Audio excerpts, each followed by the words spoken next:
بسم اللہ الرحمن الرحیم۔ السلام علیکم۔ لڑکی نے اسے سہارا دیا تو اس نے کہا، تم ٹھیک ہو نا؟ مجھے چھوڑ دو، گھوڑے پر بیٹھو اور فوراً شوبک کو روانہ ہو جاؤ، اللہ تمہیں خیریت سے پہنچا دے گا۔ شوبک دور نہیں، اپنے ساتھیوں کی طرف نہ جانا، وہاں شاید کوئی زندہ نہیں ہوگا۔ زخم کہاں ہیں؟ لڑکی نے اس سے پوچھا۔ مجھے مرنے دو لڑکی، حدید نے کہا، تم نکل جاؤ، خدا کے لیے میرا فرض تم خود ہی پورا کر دو، کہیں ایسا نہ ہو کہ کوئی اور قزاق ادھر آ نکلے۔ لڑکی کی غلط فہمی اور شکوک رفع ہو چکے تھے، وہ سمجھ گئی تھی کہ اس شخص نے اس کی خاطر جان خطرے میں ڈالی ہے۔ اس نے اسے اکیلا چھوڑنے سے صاف انکار کر دیا، دوڑ کر گئی، گھوڑے کی زین کے ساتھ بندھی ہوئی پانی کی چھاگل کھول لائی اور حدید کے منہ کے ساتھ لگا دی۔ اسے پانی پلا کر چھاگل گھوڑے کے ساتھ باندھ دی اور اس سے پوچھنے لگی کہ اس کے زخم کہاں ہیں۔ حدید نے اسے زخم بتائے تو اس نے اپنے کپڑے پھاڑے اور کچھ ٹکڑے حدید کے لباس سے پھاڑے، انہیں پانی میں بھگو کر اس نے حدید کے زخموں پر باندھ دیا۔ اسے اس کام کی ٹریننگ دی گئی تھی۔ اس نے حدید کو سہارا دے کر اٹھایا اور گھوڑے تک لے گئی، بڑی مشکل سے اسے گھوڑے پر بٹھایا، خود دوسرے گھوڑے پر بیٹھنے لگی تو حدید نے کہا، میں اکیلا گھوڑے پر نہیں بیٹھ سکوں گا، وہاں 3 گھوڑے تھے۔ لڑکی نے یہ دانش مندی کی کہ گھوڑے ضائع کرنے مناسب نہ سمجھے، 2 گھوڑوں کی باگیں ایک گھوڑے کی زین کے پیچھے باندھ دی اور خود حدید کے پیچھے سوار ہو گئی۔ شوبک کی سمت بتا سکتے ہو؟ لڑکی نے پوچھا۔ حدید نے آسمان کی طرف دیکھا، ستارے دیکھے اور ایک طرف اشارہ کر کے کہا، اس رخ کو چلو۔ پھر اس نے لڑکی سے کہا، میں شاید زندہ نہیں رہ سکوں گا، خون نکل رہا ہے، جہاں کہیں میری جان نکل جائے مجھے وہیں دفن کر دینا، اور اگر تمہیں میری نیت پر کوئی شبہ تھا تو وہ دل سے نکال کر مجھے بخش دینا، میں نے امانت میں خیانت نہیں کی، خدا تمہیں زندہ اور سلامت اپنے ٹھکانے پر پہنچا دے۔ گھوڑا چلا جا رہا تھا اور رات گزرتی جا رہی تھی۔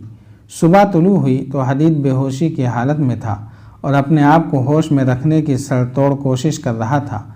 اس کا خون رک گیا تھا، لیکن زیادہ خون بہہ جانے سے اس کا جسم بے جان ہو گیا تھا۔ لڑکی نے اسے چھوٹے سے نخلستان میں اتارا، اسے پانی پلایا، گھوڑوں کے ساتھ کچھ کھانے کی چیزیں بندھی ہوئی تھیں، وہ حدید کو کھلائیں۔ اس سے اس کا دماغ صاف ہونے لگا۔ اسے پہلا خیال یہ آیا کہ وہ اس لڑکی کا محافظ تھا، اب اس کا قیدی ہے۔ لڑکی نے اسے لٹا دیا۔ وہ رات بھر گھوڑے پر سوار رہے تھے۔ کچھ دیر کے آرام سے حدید کا جسم ٹھکانے آ گیا۔ اس نے لڑکی سے کہا، شوبک دور نہیں، شاید 1 دن کی مسافت ہے، تم ایک گھوڑا لو اور اسے بھگاتی لے جاؤ، جلدی پہنچ جاؤ گی، میں واپس چلا جاؤں گا۔ تم زندہ واپس نہیں پہنچ سکو گے، لڑکی نے کہا، اگر یہیں سے واپس جانا ہے تو مجھے ساتھ لے چلو، تم نے مجھے اکیلا نہیں چھوڑا، میں تمہیں اکیلا نہیں چھوڑوں گی، میں مرد ہوں۔ حدید نے کہا، میرا دل نہیں مان رہا کہ ایک لڑکی میری حفاظت کرے، اس سے بہتر ہے کہ میں مر جاؤں۔ میں ان معمولی لڑکیوں میں سے نہیں ہوں جو گھروں میں پڑی رہتی ہیں، لڑکی نے کہا، اور جو مرد کی حفاظت کے بغیر ایک قدم نہیں چل سکتی۔ مجھے ایک فوجی مرد سمجھو، فرق صرف یہ ہے کہ میرا ہتھیار میری خوبصورتی، میری جوانی اور میری چرب زبانی ہے۔ میں تمہاری طرح سختیاں برداشت کر سکتی ہوں، میں شوبک تک پیدل پہنچ سکتی ہوں۔ سورج غروب ہو چکا تھا۔ شوبک کے قلعے کے اس کمرے میں جہاں صلیبی حاکموں اور کمانڈروں کے اجلاس ہوا کرتے تھے، وہاں حاکم اور کمانڈر بیٹھے تھے، ان میں عالم جاسوس بھی بیٹھا تھا۔ وہ کہہ رہا تھا، میں یہ نہیں بتا سکتا کہ دونوں لڑکیوں کا کیا حشر ہوا یا ہو رہا ہے، میں نے انہیں بچانے بلکہ انہیں دیکھنے کی بھی کوشش نہیں کی، کیونکہ ان سے زیادہ قیمتی یہ راز تھا جو مجھے آپ تک پہنچانا تھا۔ جیسا کہ میں آپ کو بتا چکا ہوں کہ ڈاکوؤں نے حملہ کیا تو میں موقع دیکھ کر ایک طرف ہو گیا اور گھوڑے تک پہنچ گیا۔ ایک تو میری رہائی معجزہ ہے، دوسرا معجزہ یہ ہوا کہ میں اتنے خونریز معرکے میں سے صاف بچ کر نکل آیا، کوئی بھی میرے پیچھے نہیں آیا۔ میرا خیال ہے کہ وہ ڈاکو نہیں تھے، صلاح الدین ایوبی کے بھیجے ہوئے آدمی تھے۔ یہ نہیں بتا سکتا کہ اس نے ہم تینوں کو خود سزائے موت کیوں نہ دی اور لڑکیوں کو خراب کرانے کا یہ طریقہ کیوں اختیار کیا۔ یہ ایک ڈھونگ تھا، لڑکیاں اب ان لوگوں کے قبضے میں ہوں گی اور ظالمانہ اذیتیں برداشت کر رہی ہوں گی، انہیں چھڑانے کا ہم کوئی طریقہ نہیں سوچ سکتے۔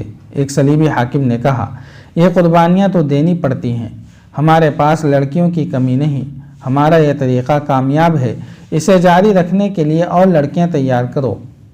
سب آ گئے ہیں، اب وہ راز بتاؤ جو تم اپنے ساتھ لائے ہو۔ عالم جاسوس انہیں سنا چکا تھا کہ وہ قاہرہ کی ایک مسجد سے کس طرح گرفتار ہوا تھا، قید خانے میں اس کے ساتھ اور لڑکیوں کے ساتھ کیا سلوک ہوا، اور سلطان ایوبی نے انہیں کس طرح خلاف توقع رہا کیا۔ اس نے یہ بھی سنایا کہ یہ راز سلطان ایوبی نے اسے کس طرح دیا ہے۔ اس نے تاریخ بتا کر کہا، صلاح الدین ایوبی اس روز اپنی فوج کو کوچ کرائے گا، وہ کرک پر حملہ کرے گا۔ نائب سالار کہہ رہے تھے کہ شوبک کو پہلے لینا چاہیے کیونکہ یہ مضبوط قلعہ ہے، لیکن صلاح الدین شوبک پر اپنی طاقت نہیں ضائع کرنا چاہتا، وہ کرک کو کمزور سمجھ کر پہلے اسے لینا چاہتا ہے۔ وہاں وہ اپنی فوج اور رسد وغیرہ کا اڈہ بنائے گا، رسد جمع کر کے وہ کمک بلائے گا اور فوج کو کافی آرام دے کر شوبک پر حملہ کرے گا۔ اس نے خاص طور پر کہا تھا کہ وہ ہمیں بے خبری میں لینا چاہتا ہے۔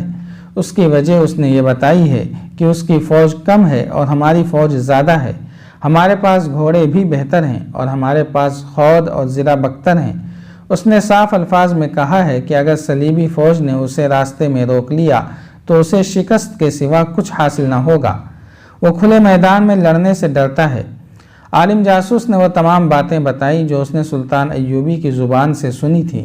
اتنے قیمتی اور اہم راز کی تفصیل سن کر لڑکیوں کو سب بھول گئے اور اس مسئلے پر تبادلہ خیالات کرنے لگے۔ وہ اس نتیجے پر پہنچے کہ سلطان ایوبی غیر معمولی طور پر دانشمند جنگجو ہے۔ اس نے کرک پر حملے کا جو پلان بنایا ہے اس میں اس کی جنگی فہم و فراست کا پتہ ملتا ہے۔ راستے میں نہ لڑنے کا فیصلہ بھی اس کی دانائی کی دلیل ہے۔ وہ راستے میں طاقت ضائع نہیں کرنا چاہتا۔